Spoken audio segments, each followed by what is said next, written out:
Hola, vamos a continuar con la parte de antibióticos, en esta oportunidad con los monobactámicos y los glucopéptidos. Recordemos que para cada antibiótico nosotros debemos saber cuál es el mecanismo de acción, ¿ok?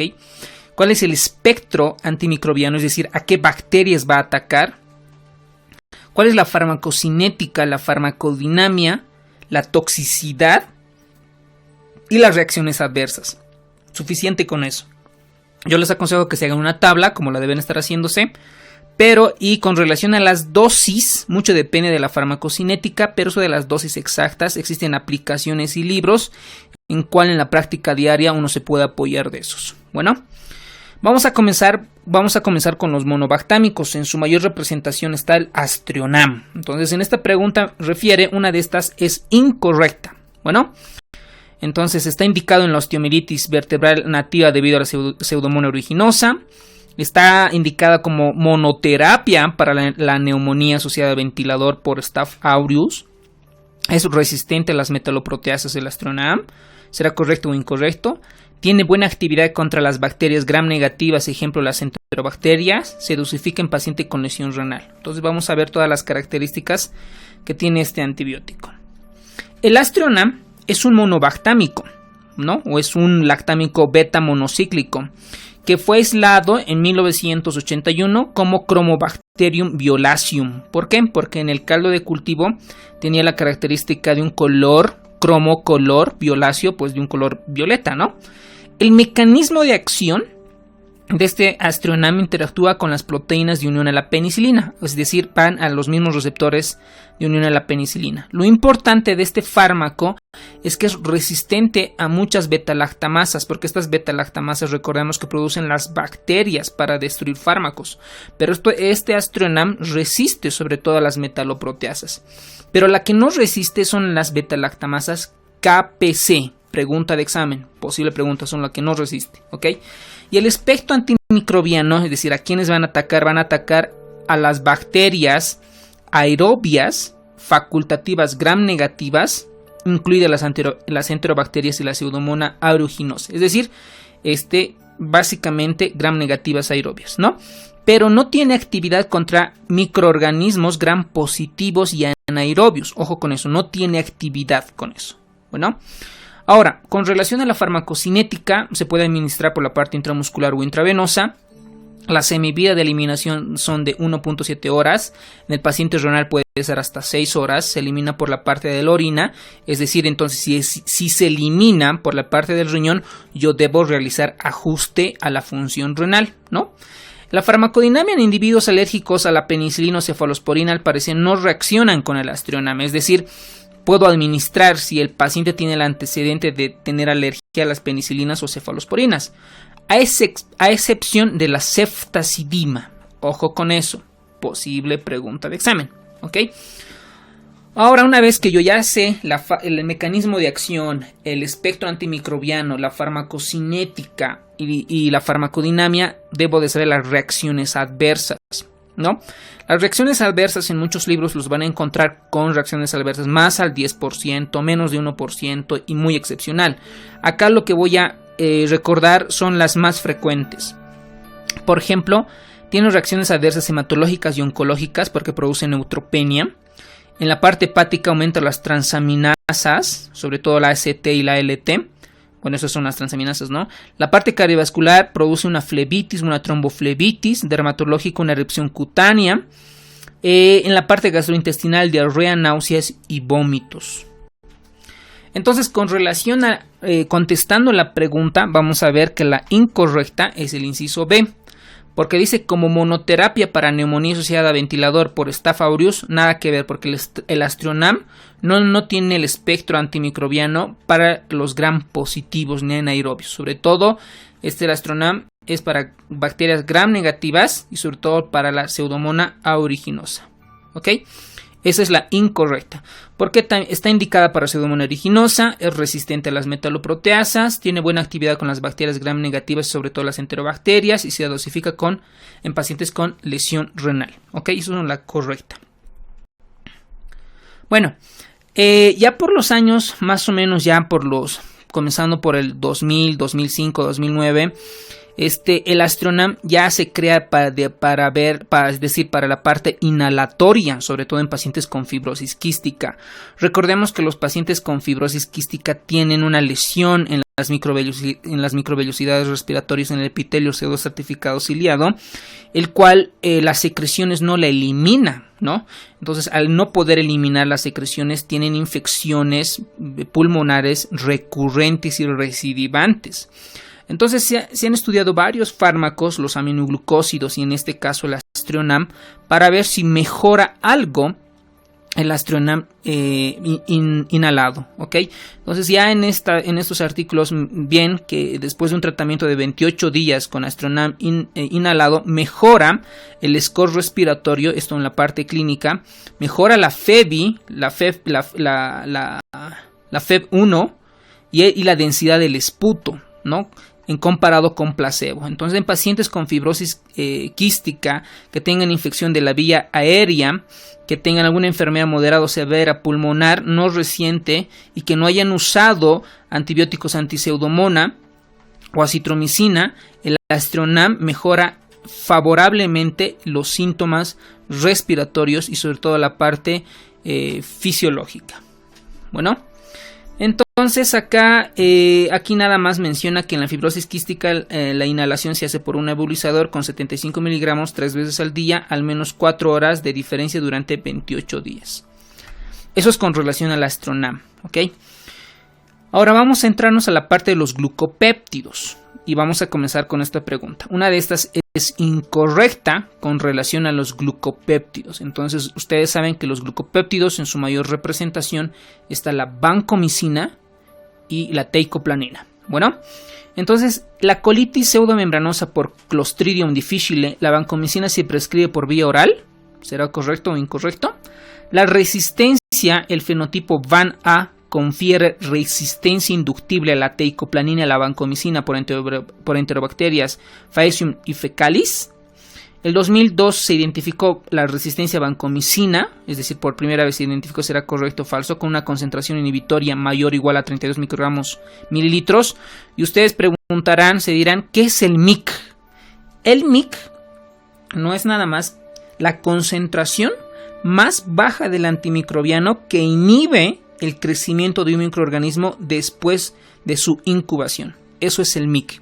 Por eso, para determinado fármaco existe un MIC adecuado para decir que es sensible o resistente. Cuando el MIC es muy alto y hay puntos de corte, entonces ya se considerará que es resistente el microorganismo a dicho fármaco que se está estudiando. Bueno, sobre todo la vancomicina se debe ajustar a función renal y medir los niveles de vancomicina, lo vamos a ver posteriormente. La penetración de la vancomicina al pulmón es muy alta por la liposolubilidad, eso lo vamos a ver si es correcto o incorrecto. Bueno, los glucopéptidos está la vancomicina y la teicoplanina. La vancomicina es un antibiótico que procede del Streptococcus orientalis, la teicoplanina del antibiótico glucopéptido, es decir, proviene del Actinoplanes. Y hay nuevos glucopéptidos que están en desarrollo, como por ejemplo la telavancina, la oritabancina y la dalbavancina, que probablemente en algunos países ya esté disponible. Bueno, los glucopéptidos inhiben la síntesis de la pared bacteriana. Ustedes recuerdan que la pared bacteriana es un poco más compleja de las bacterias gram negativas, porque tienen lipopolisacáridos, tiene la membrana externa, el periplasma, la membrana celular interna, que esos van a formar la pared celular, es decir, un poco más compleja. Entonces la vancomicina, como es un poco de un peso molecular alto, por eso no penetra en las bacterias gram negativas, por eso se usa mayormente en las bacterias gram positivas. Y en estas bacterias gram positivas, en la pared celular, nosotros vemos que tienen los peptidoglucanos, ¿no?, en su mayor representación. Y estos peptidoglucanos están formados por varios componentes de polimerización de proteínas, no se polimeriza. Pero la vancomicina lo que justamente hace es inhibir dicha polimerización cuando se une en el extremo terminal de esta parte que es la D-alanina. ¿Ok? Entonces cuando interfiere ya no se forma la pared celular y por lo tanto las células, o es decir el microorganismo, muere. Para ver qué niveles de vancomicina yo debo de alcanzar en plasma para tener ese efecto? Para eso se ha estudiado la proporción del área bajo la curva con la concentración inhibitoria, para ver que es un punto de corte de 400, el cual permitió anticipar la eficacia en sujetos con neumonía por Staph aureus. ¿Okay? El espectro antimicrobiano, en la parte práctica, nosotros sabemos que la teicoplanina y la vancomicina se usa para bacterias gram positivas. ¿Okay? Gram positivas. Tenemos el Staph aureus, Staph epidermidis, el Streptococo, Bacillus, Corynebacterium, Actinomyces y otros bacterias como el Clostridium. Como ustedes verán, para cada microorganismo hay un nivel de concentración inhibitoria. ¿Ok? Porque si estos sobrepasan un determinado punto de corte, ya se los considera resistentes. Bueno, la teicoplanina, en su espectro antimicrobiano, son susceptibles para Staphylococcus aureus, son susceptibles o resistentes a la meticilina, están indicados. También para la Listeria monocytogenes, el Corynebacterium y Clostridium. Ahora, por ejemplo, donde yo hice la residencia, yo por lo menos no he visto ningún Staphylococcus aureus resistente a la vancomicina. ¿Ok? Pero en algunos países, no sé si en sus centros de salud u hospitales hayan identificado resistencia al Staph aureus, resistencia a la vancomicina. ¿Ok? La resistencia a la vancomicina está mediada por la alteración en la secuencia de los aminoácidos. Por ejemplo, sabemos que se van a unir a la D-alanina, y esto puede cambiar a una D-alanin de lactato o D-alanin de serina. Entonces este cambio de aminoácido ya no va a actuar ahí la vancomicina. Y existen varios fenotipos, ¿no? El fenotipo VAN-A, VAN-B, VAN-C, el cual confiere diferentes tipos de resistencia a diferentes microorganismos. Por ejemplo, el fenotipo VAN-A confiere resistencia inductible a la teicoplanina y vancomicina, sobre todo en el Enterococcus faecium y Enterococcus faecalis. El fenotipo VAN-B tiende a situarse un menor nivel de resistencia, aunque en la parte práctica clínica no es tan relevante. Y la VAN-C confiere una resistencia solo a la vancomicina. ¿Ok? Y en el año 2002 se aisló por primera vez la cepa del Staph aureus resistente a la vancomicina. Porque si ustedes se dan de cuenta, nosotros necesitamos un MIC menos o igual de 2 microgramos ml. Pero ya cuando ya tenía mayor a 32, ya se lo consideró resistente a la vancomicina. ¿Ok? Bueno, la absorción y la distribución. La absorción es cuando nosotros administramos por vía oral la vancomicina, no se absorbe para nada en el estómago ni el intestino delgado.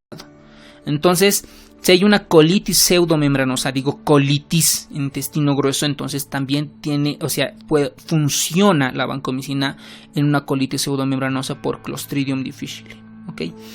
La distribución es que una sola dosis de 1 gramo,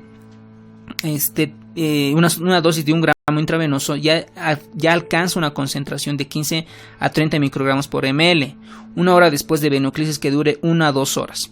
Por ejemplo, yo tengo un paciente con neumonía por Staph aureus, le indico la dosis y esa dosis debe de pasar entre 1 a 2 horas, no es que se le pasa en bolo. ¿Por qué? Porque tiene reacciones adversas que lo vamos a ver posteriormente. La vancomicina, el 90% se excreta por el riñón, entonces si digo por el riñón, se debe de ajustar a función renal. Bueno, la teicoplanina del suero es muy larga, hasta 100 horas en individuos con función renal normal, es decir, tiene un tiempo de vida un poco más prolongado. Ahora, ¿para qué se usa los glucopéptidos? Se usa para infecciones de piel y partes blandas, huesos, articulaciones por Staph aureus, ¿no? Infecciones de vías respiratorias por Staph aureus, infecciones del sistema nervioso central por Staph aureus, ¿no? Y en endocarditis e infecciones del catéter o vasos, ¿no? Cuando estos pacientes igual pueden estar colonizados por Staph aureus. Bueno, el clorhidrato de vancomicina mínimo se debe administrar por lo menos durante 60 segundos. La dosis es de 30 a 45 miligramos kilogramo al día en 3 fracciones. Bueno, la concentración sérica mínima es de 10 microgramos por ml y se usa en infecciones graves por Staphylococcus aureus metilcinino resistentes. Y se debe ajustar en pacientes nefrópatas. Ahora, algo importante. La penetración de la vancomicina a nivel pulmonar, por ejemplo, si tengo un paciente con neumonía, es muy baja. Por lo tanto, se debe recomendarse dosis muy altas. Una cifra por lo menos entre 15 a 20 microgramos por ml. Debería estar esos niveles en sangre. ¿Okay? Por eso nosotros, cuando en la terapia intensiva tenemos un paciente con neumonía y además tiene lesión renal, porque son pacientes críticos, lo que yo prefiero es no usar banco y usar linezolid, porque el linezolid no es nefrotóxica y tiene buena penetración pulmonar si yo quiero cubrir Staph aureus. ¿Ok? Esos son tips que uno va aprendiendo en la parte cuando va viendo pacientes. Ahora, en la parte de... con relación a esta pregunta, pues es incorrecta que la penetración de la vancomicina es muy alta. Habíamos mencionado que es muy baja, ¿no? Ahora, vamos a ver. ¿El síndrome de hombre rojo ocasionada por la vancomicina es una reacción alérgica? Es una pregunta. Primero vamos a ver qué reacciones adversas tiene. Los efectos secundarios de la vancomicina se pueden manifestar por máculas o anafilaxia. Las máculas, sobre todo, está relacionada por un goteo intravenoso rápido, porque si la bibliografía, si los estudios nos refieren que se debe pasar en 60 minutos la vancomicina, no la pasa. Digamos que pasen 10 minutos. Y eso hace que las células cebadas se irriten, liberan histamina y se crea todo lo que son las reacciones eritematosas, urticarias, hiperemia facial, taquicardia, hipotensión. Y a esto, ustedes ven aquí en la imagen, se denomina el síndrome de cuello rojo u hombre rojo. Por lo tanto, esto no es una reacción alérgica, sino es el efecto tóxico de la vancomicina por la administración muy rápida. Por lo tanto, si yo a un paciente veo en medicina interna o en cirugía en cualquier parte y que le están administrando vancomicina y el paciente tiene síndrome de hombre rojo, muchos cometen el error de darles corticoides o antihistamínicos. Porque si les das corticoides a una neumonía que todavía está en una fase de resolución, lo vamos a empeorar. ¿Okay? Entonces hay que tener mucho criterio, un poco de farmacología para entender todo lo que es la clínica y la fisiopatología, obviamente. ¿Okay? Por lo tanto, no es una reacción alérgica, ¿no? Es falsa. Ahora vamos a ver a la daptomicina. Una de estas es incorrecta con relación a la daptomicina. Es un antibiótico lipopéptido cíclico obtenido por Streptomyces rhoeoporus. Es activa contra cepas resistentes a la vanco. Su mecanismo de acción es la despolarización y la pérdida potencial de membrana y muerte del microorganismo. Está indicada en neumonía extrahospitalaria y suele elevar la CPK total, la creatina fosfoquinasa total. Entonces una de estas es incorrecta. Los lipopéptidos, en su mayor representante la daptomicina, es un antibiótico lipopéptido cíclico obtenido del Streptomyces rhoeoporus. El valor crítico de susceptibilidad del MIC para Staph aureus y el estreptococo es menos o igual a 1 microgramo por ml. Para enterococo es menos o igual a 4, es un poquito más alta. ¿Cuándo se usa la dapto? Cuando hay resistencia a la vancomicina, cuando se sospecha. Es muy raro ver que un paciente pueda tener resistencia a la vanco. Son pacientes, por ejemplo, yo he visto casos, pacientes nefrópatas que hacen diálisis, hemodiálisis, y de repente tienen varias infecciones de catéteres, ¿no? Por descuido, por lo que tú quieras. Estos pacientes con infección de catéter desarrollan endocarditis y sobre todo por Staph aureus. Entonces 5, 8 años viven así y van recibiendo vancomicina. Entonces llega a un punto que el Staph aureus adquiere resistencia. Entonces en esos casos la daptomicina nos ayuda. El mecanismo de acción es despolarizar y que pierda el potencial de membrana y por lo tanto el microorganismo se altera y muere. Está indicada en infecciones complicadas cutáneas y de partes blandas y también como en la endocarditis. Aquí le puse derecha, pero es sobre todo por Staph aureus resistente a la vancomicina. El efecto tóxico principal de la daptomicina es la lesión musculoesquelética. Por eso es que en algunos casos se puede elevar la CPK total, la creatinfosfoquinasa. Entonces, una de estas es incorrecta con relación a la daptomicina. La incorrecta está indicada en neumonía extrahospitalaria. No, está indicada en infecciones de partes blandas musculoesqueléticas y también en la parte de endocarditis por Staph aureus resistente a la vancomicina. Bueno, eso es con relación a monobactámicos y glucopéptidos, y vamos participando en nuestro grupo de estudio con preguntas y respuestas. Muchas gracias.